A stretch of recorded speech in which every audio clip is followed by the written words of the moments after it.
कुडाळमध्ये ठाकरे गटाच्या बाईक रॅलीमध्ये भाजप कार्यकर्त्यांनी घोषणाबाजी केली। पोलिसांनी हस्तक्षेप करत दोन्ही बाजूच्या कार्यकर्त्यांना यावेळेला शांत केलेलं आहे।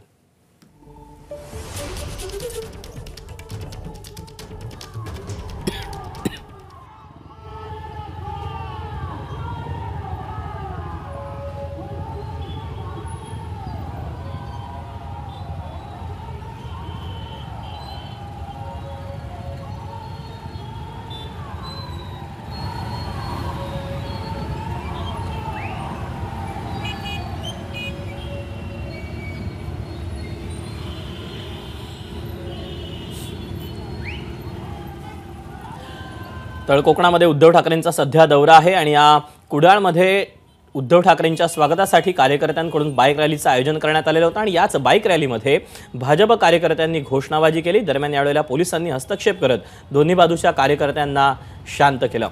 त्यामुळे कुडाळमध्ये उद्धव बाळासाहेब ठाकरे शिवसेना आणि भाजपचे कार्यकर्ते आमने-सामने आले होते आणि उद्धव ठाकरेंच्या सभेनिमित्त आमदार वैभव नाईक यांच्याकडून या शहरामध्ये बाईक रॅलीचं आयोजन करण्यात आलेलं होतं।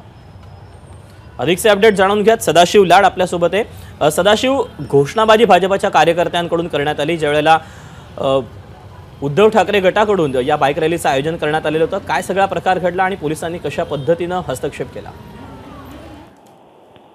नक्कीच दीपक, सावंतवाडीची सभा आटपून उद्धव ठाकरेंची ताफा जो होता तो कुडाळमधील सभेसाठी येत होता। यावेळी बाईक रॅलीचं आयोजन करण्यात आलं, मात्र ही बाईक रॅली जेव्हा सभेच्या ठिकाणी पोहोचत होती त्याच ठिकाणी भाजपचं देखील कार्यालय आहे आणि त्यावेळी भाजपच्या कार्यकर्त्यांनी जोरदार घोषणाबाजी केली। ठाकरे गटाच्या विरोधात जोरदार घोषणाबाजी केली। त्यामुळे ठाकरे गटाचे काही कार्यकर्ते आक्रमक झालेले पाहायला मिळतात। यावेळी पोलिसांनी दोन्ही बाजूच्या कार्यकर्त्यांना शांत करण्याचा प्रयत्न केला, मात्र भाजपचे कार्यकर्ते जे आहेत ते त्यानंतरही घोषणाबाजी करत होते। ठाकरे गटाच्या ज्या गाड्या होत्या बाईक रॅलीमधल्या त्या गाड्या त्या परिसरात लावायला मज्जाव करत होते आणि त्यामुळे या ठिकाणचं वातावरण आपल्याला पाहायला मिळते। दीपक, सदाशिव, धन्यवाद दिलेल्या सविस्तर माहितीबद्दल।